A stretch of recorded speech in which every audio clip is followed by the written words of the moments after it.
Estamos viviendo en un tiempo incierto, pero Dios ha dado luz al mundo en su profecía. Prepárate para escuchar el programa Historias Proféticas del Mundo con Álvaro de la Cruz. Saludos.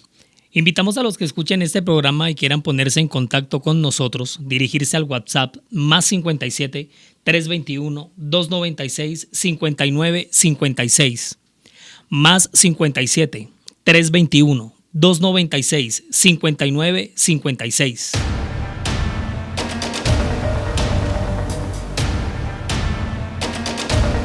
Trajano se convirtió en el primer emperador de Roma de origen no itálico en ascender al trono del imperio. Nació en Itálica, en la región de Turdetania de la provincia de Bética, en pleno sur de Hispania, actual país de España, y gobernó entre los años 98 y 117 después de Cristo. Desarrolló de manera admirable el imperio al tiempo que persiguió cruelmente a los cristianos. Un mártir representativo de ese tramo de la persecución fue el valeroso Ignacio, segundo obispo de Roma. El asombroso crecimiento del cristianismo en toda la región de Asia Menor motivó al expansionista emperador a enviar a Plinio el Joven para refrenar ese avance. Pero este, por el contrario, quedó atónito no solo por el estupor que le causaron los martirios de todos estos fieles, sino la convicción de todos ellos al morir por razón de su fe. En medio de sus debilidades por los achaques de la edad y rozando la gloria que alguna vez alcanzó Alejandro Magno, Trajano muere eligiendo como sucesor a su sobrino Adriano. Hoy presentamos El rígido Marco Aurelio, episodio 10.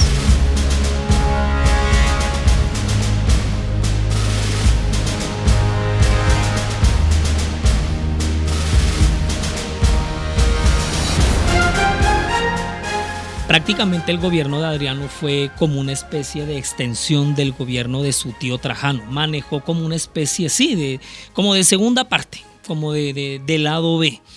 Y no solamente por la consolidación del imperio, sino con las persecuciones hacia los cristianos, pues que es el tema bandera de todo lo que estamos viendo aquí. Este emperador, que fue un gran admirador de la cultura griega, fue el responsable de una agresiva difusión de ese helenismo del mundo antiguo. Va a ser recordado por siempre como uno de los emperadores más viajeros. Este hombre se recorrió todos los ángulos y todas las esquinas del Imperio Romano y lo hizo fortaleciendo el sistema económico de las provincias y buscando siempre hacerle mantenimiento a todas esas imponentes infraestructuras que tanto se han mencionado aquí. Todos esos colosos, todas esas estatuas, templos, oráculos, por donde este soberano siempre pasaba en sus giras, levantaba ciudades, construía calzadas, vías, erigía monumentos de gran significado político, de gran significado religioso también. El Panteón Romano, por ejemplo. Él es el que da la orden para construir ese colosal monumento de la imponente arquitectura histórica de Roma y que se llegó a convertir en el centro de adoración de los principales 7 dioses celestes de la mitología romana, que son el Sol, la Luna, Marte, Mercurio, Venus, Júpiter y Saturno. Vean, el solo óculo de ese panteón se creía que era la puerta celestial donde se comunicaba desde este mundo, se comunicaban los seres humanos con sus dioses. O sea, cosa bárbara, les cuento. Así como de bárbara su persecución en contra de los seguidores de Cristo. Miren, póngale cuidado. Por esos años de su reinado van a ser martirizados el obispo de Roma, que se llamaba Alejandro, va a ser martirizado con sus 2 diáconos. A Alejandro lo clavaron por diferentes partes de su cuerpo hasta que finalmente murió. y a sus 2 diáconos también que van a ser martirizados con él, lo que hace es que los decapitaron. Otro par de nombres de mártires que resaltan aquí son el de Quirino y Hermes. Este último, o sea, Hermes, era un liberto bastante adinerado, ambos eliminados con sus familias. Un noble romano de nombre Zeno, con Z, y así, uno tras otros, hasta sumar alrededor de 10,000 cristianos, sufren el látigo inclemente. Tan solo alrededor de 10,000 cristianos van a ser martirizados en los años de gobierno o de dominio de Adriano. Las escenas de las ejecuciones a muchísimos fieles en el icónico Monte Ararat, en el actual país de Turquía, son desgarradoras, le cuento. O sea, son terribles, porque ahí muchos cristianos fueron crucificados parodiando el sacrificio de Cristo. O sea, el hecho de que a un cristiano lo crucificaran era una mofa, un chiste, una burla, una parodia a la crucifixión de su Dios. Se les colocaban a estos mártires en el momento de su crucifixión coronas en sus cabezas, coronas de espinas, y estando colgados sobre la cruz eran traspasados con espadas. O sea, aquello fue así sencillamente desgarrador. Aquí es donde sobresale la imagen de un comandante fiel al servicio de Adriano llamado Eustaquio. Eustaquio, así, era un comandante del servicio de Adriano, pero un comandante fiel a este emperador. Le decían Eustaquio el Valiente, así lo vamos a conocer, el valiente Eustaquio, quien de corazón era cristiano, pero comandante de las legiones romanas. Cuando tenemos ejemplos así o casos así, pues la cosa es bastante difícil para este creyente y sobre todo para este obrero del imperio. Antes de convertirse al cristianismo, Eustaquio el Valiente se llamaba Plácidus. Así se llamaba, de Plácidus a Eustaquio. Este hombre recibió la orden del propio Adriano, quien tanto confiaba en sus servicios militares. Comúnmente va a ocurrir mucho esto, siempre va a haber un militar de la plena confianza del emperador de turno. Él recibe la orden de su jefe, de su máximo, de su primero, de su superior, recibe la orden para celebrar una fiesta idolátrica en el monte Ararat con todos esos cuerpos ahí crucificados. Ahora póngase a pensar y póngase en los zapatos de Eustaquio. Obviamente Eustaquio se negó rotundamente. Y al negarse él rotundamente este acto de negación, lo que hace es hacer arder en cólera a Adriano, quien sin medir palabra ordenó que lo martirizaran, siendo quemado en una hoguera. Y no solamente a él, sino también a toda su familia. Ese es el final de Eustaquio el Valiente. En Breccia, que es de la región de Venecia, en la Lombardía, se van a destacar 2 cristianos fieles en medio de todos estos 10,000 que se van a destacar en la época de las persecuciones de Adriano, de la persecución de Adriano. Entre estos van a resaltar 2 hermanos de nombre Faustino y Jovita.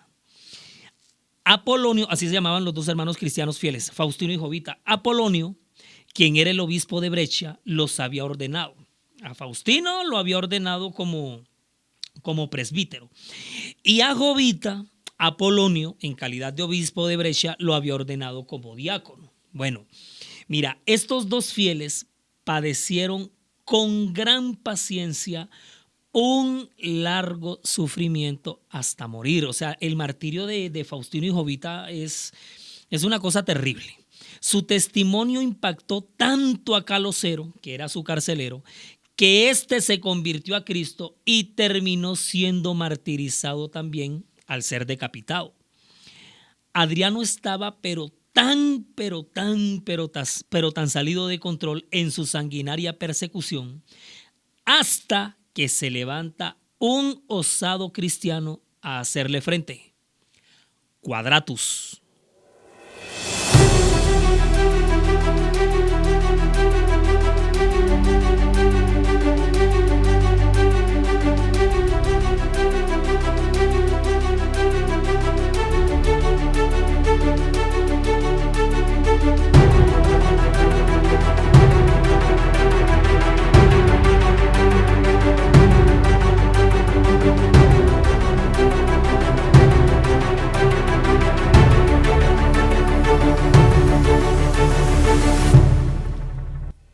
Todo nuestro contenido está disponible para reproducir y descargar desde nuestras cuentas, canales y perfiles, desde las redes sociales, sitio web y plataformas. Usted nos encuentra en todos lados como La Historia Profética del Mundo, en Spotify, Google Podcasts, en Facebook, Instagram y TikTok.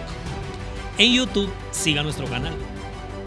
Dele me gusta a los videos y active la campanita de notificaciones para que le llegue de inmediato cualquier contenido que se vaya compartiendo.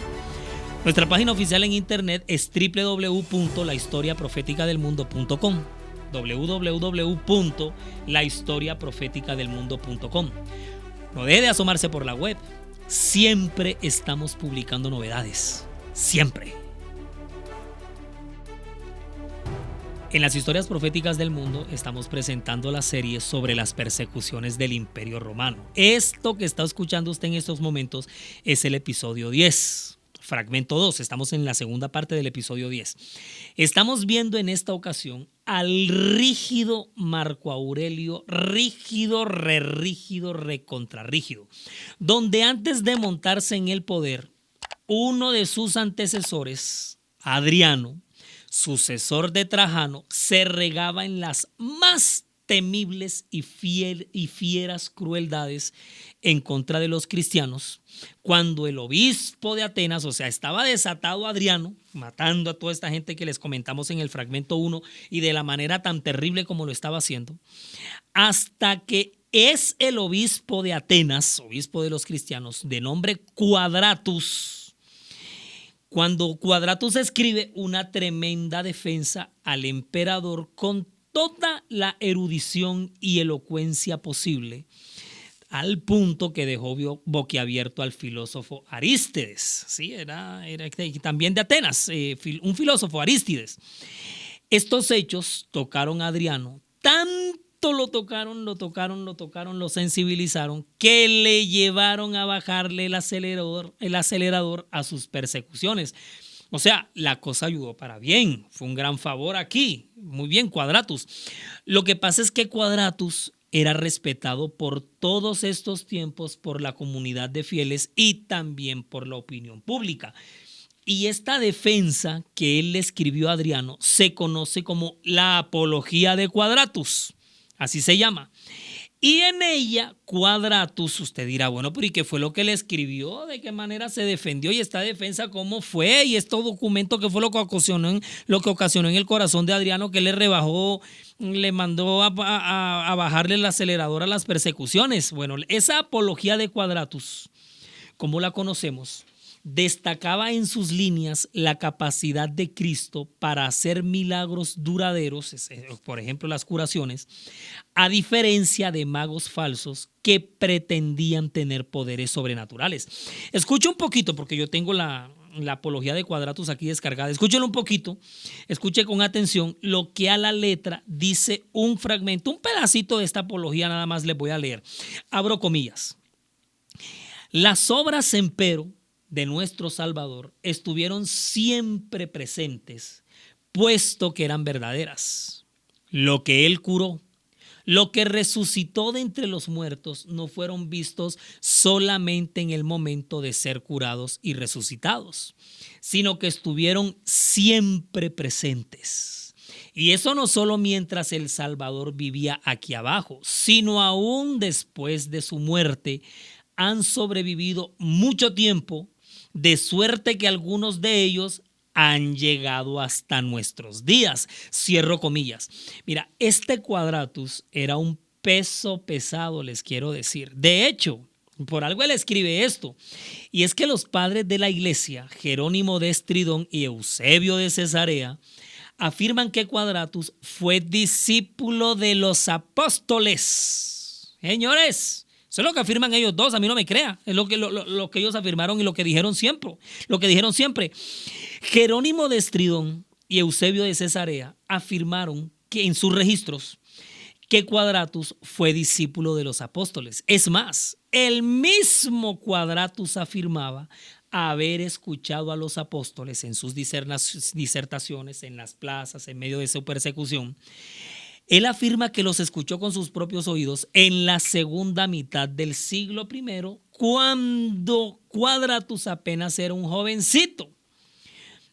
Oigan, a propósito, un dato poderoso del emperador Adriano, ya que estamos hablando de él, y para que no lo olviden jamás. Él es el que le cambia el nombre a la tierra de Israel por el de Palestina. ¿Ustedes sí sabían eso? Sí, señores, él, Adriano, sí, el emperador Adriano. Él es el que le cambia el nombre a la tierra de Israel por el de Palestina. O sea, la tierra de Israel pasa a llamarse Palestina por orden del emperador romano Adriano. Sí, mijiticos lindos, para que lo vayamos sabiendo. Lo que pasa es que entre los años 132 y 135, los judíos volvieron a levantar una revuelta en contra del imperio. Esta era la tercera, ¿no? Esta era la tercera, desde el año 70. Una nueva rebelión, pero esta vez estaba liderada por un judío llamado Simón Bar Kokhba. Así se llamaba, el instigador, el líder, el rebelde, el revolucionario de aquella revuelta. Simón Bar Kokhba, judío. Adriano, quien era el emperador por aquellos días, ordena la muerte de todos los líderes de esa rebelión. O sea, eso fue una matazón terrible. Y además de ordenar la muerte de todos ellos, también ordena la definitiva expulsión de todos ellos, de todos esos judíos, de su aclamada tierra de Israel. O sea, aquí es donde va a empezar definitiva y oficialmente la diáspora de todos los judíos de su territorio, de la tierra de Judea, bueno, de la tierra de Israel. Todo esto se dio con Adriano, porque, o sea, ¿qué es lo que hace Adriano? Adriano reunificó las tierras de Israel, pues que ustedes saben que para estas alturas eran dominios o territorios vasallos del Imperio Romano, pero además de reunificar las tierras de Israel, les cambia el nombre por el de Palestina. Ajá, ¿y por qué le puso ese nombre? Adriano cambia el nombre de Israel por el de Palestina en honor al nombre de la colina palatina. ¿Está escuchando bien? Estamos aprendiendo, ¿no? La colina palatina. ¿Y qué era la colina palatina? Pues la colina palatina era una de las 7 colinas sobre las cuales estuvo edificada Roma y sobre las cuales está. Acuérdense que aquí las hemos mencionado sobre todo cuando vimos el incendio de Roma por las manos pirómanas de Nerón. Y geográficamente la colina palatina es la más cercana a este territorio que de ahora en adelante pasará a llamarse Palestina, vocablo original del antiguo hebreo pleshet. Pleshet. Y que además esta raíz antigua hebrea hace alusión a Filistea o tierra de los filisteos. O sea, el solo hecho de pasar a llamarse Israel a Palestina, raíz antigua que significaba Filistea o filisteo, definitivamente fue demasiado humillante para los judíos. Y además de esto, no contento con eso, Adriano le tira la puerta en la cara a todos estos judíos y les prohíbe su entrada para siempre. Las pocas comunidades judías que lograron quedarse en Palestina, lo que hicieron fue que con el tiempo se helenizaron culturalmente. El 10 de julio del 138 en su villa, a los 62 años de edad y víctima de una insuficiencia cardíaca de la más severa, fallece Adriano, convirtiéndose en su sucesor el nuevo emperador Antonino Pío, quien detendrá la persecución en contra de los cristianos. Él gobernará desde el 138 hasta el 161, año en el que regresará con toda la acechanza contra los cristianos, cuando se monta en el trono de Roma el rígido Marco Aurelio.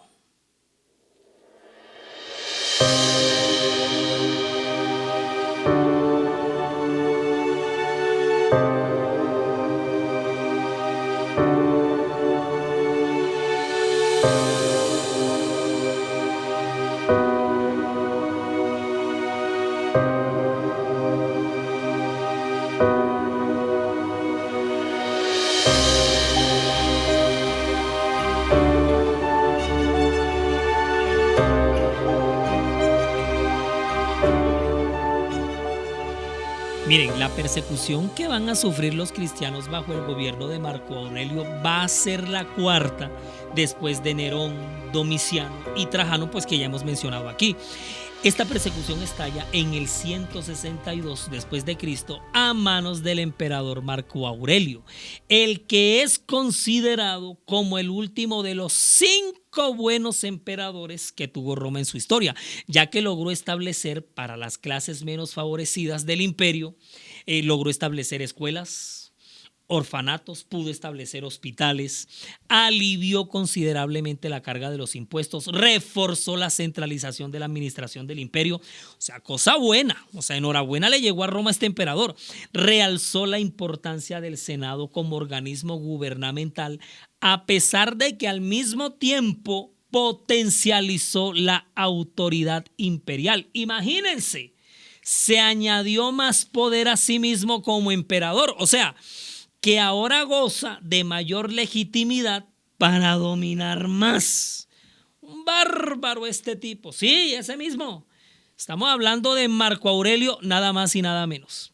Y en ese mismo orden de ideas es que se va con toda contra los cristianos. Otra vez la persecución que se había frenado con Antonino Pío.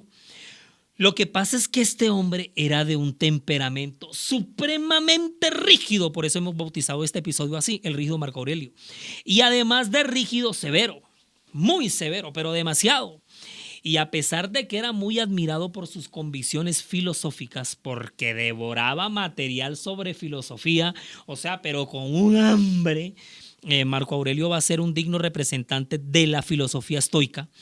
Además de eso, va a ser muy admirado también por su organizado gobierno. Marco Aurelio fue duro, fue fiero contra los benditos cristianos y con este señor se estalla la cuarta persecución.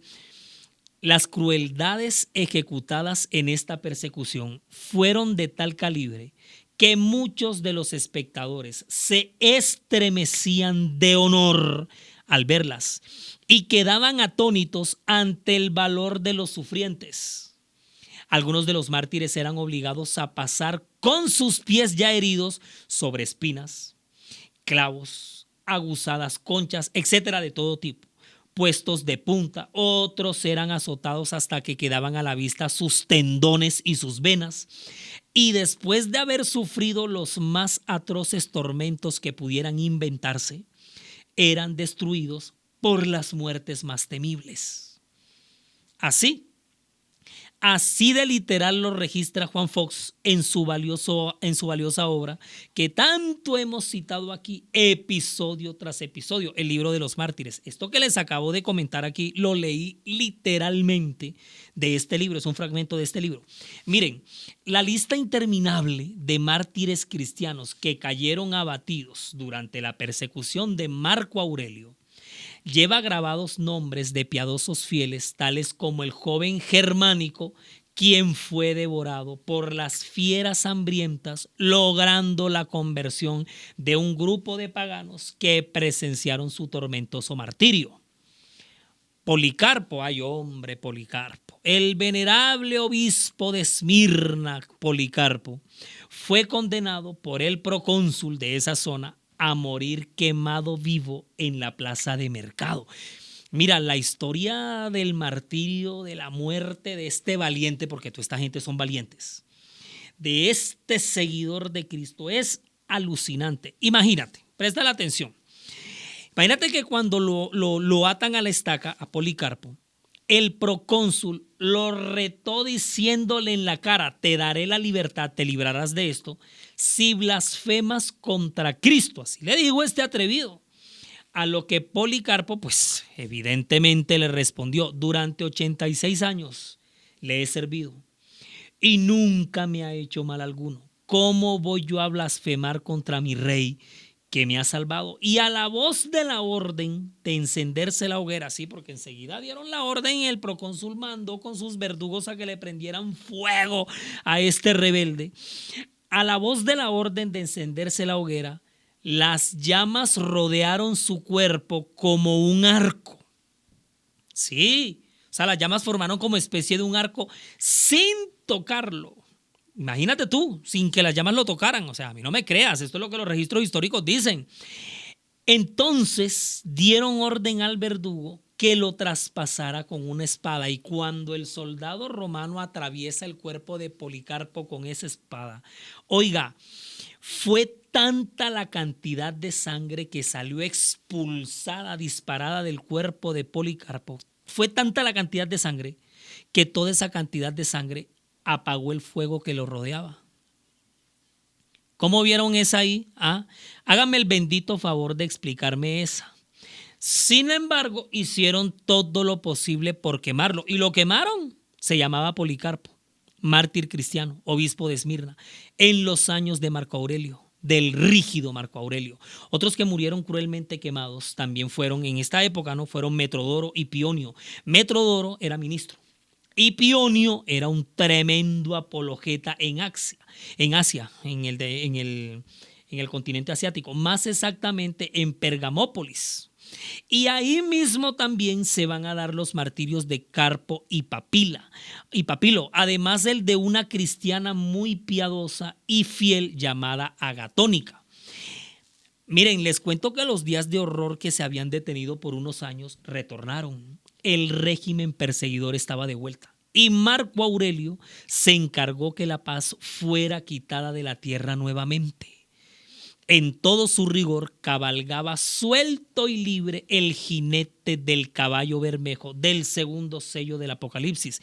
Iba azotando todo lo que se encontraba a su paso, cualquier cosa que oliera cristiano. Y en el camino el cruel perseguidor halló a Felicitate, así se llamaba. Felicitate, una cristiana devota y virtuosa, una ilustre dama de origen romano que gozaba de una muy buena posición y una muy bonita reputación. Esta mujer tenía siete hijos y a esos 7 hijos los había levantado con gran educación, los había educado de la mejor manera. El mayor de ellos se llamaba Enero, así se llamaba. Los demás tenían por nombres Félix, Felipe, Silvano, Alejandro, Vital y Marcial. Esta valerosa cristiana tuvo que ver morir a uno por uno de la forma más bestial y brutal con la que una madre jamás siquiera llegara a imaginarse que sus hijos les serían arrebatados. Mira, yo no me voy a poner aquí a describir la manera tan grotesca, porque de verdad que lo fue, cómo le eliminaron los 7 hijos a esta mujer, a Felicitate. Pero lo que sí les puedo decir es que me parece de los martirios más crueles por tratarse de una madre fiel, a quien finalmente van a decapitar con la misma espada con la que decapitaron a sus 3 hijos menores. Felicitate, así se llamó esta mujer. Felicitate, búscala por su nombre, investigue más sobre ella, indague. Estas son las biografías que vale la pena conocer. Estos son los verdaderos influencers de la humanidad. También la puede encontrar con el nombre de Felicitas. El cristianismo sufrió innumerables pérdidas humanas en estos años. El erudito Justino, Betio Agato, Blandina, Sancto, Viena, Biblias, Átalo de Pérgamo, Potino. Si sigo, no paro porque tengo toda esta lista aquí. Este rígido emperador muere en el 180 y como emperador sucesor se proclama su hijo Lucio Aurelio Cómodo. Cómodo, ese mismo. El de la laureada película ganadora del Oscar de la Academia, Gladiador, publicada en el año 2000, protagonizada por Russell Crowe, ¿se acuerda? En el papel de Máximo Décimo Meridio, el Gladiador. Richard Harris interpretó al emperador Marco Aurelio, mientras que a Cómodo lo encarna en el papel el reconocido Joaquín Phoenix. El siguiente jinete perseguidor llegará al trono de Roma en el 192, el severo de los severos, Septimio, y sus años de persecución, así como los valerosos mártires que cayeron abatidos en su gobierno, es lo que vamos a ver en el siguiente capítulo. Así que no se lo pierdan, seguimos avanzando en medio de esta grandiosa galería de mártires. Resumimos y nos fuimos.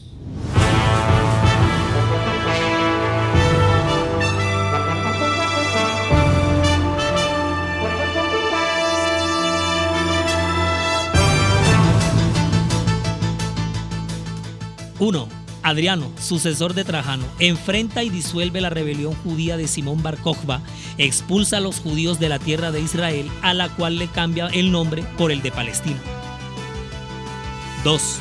La cuarta persecución contra los cristianos estalló en el 192 bajo el mando del rígido emperador Marco Aurelio.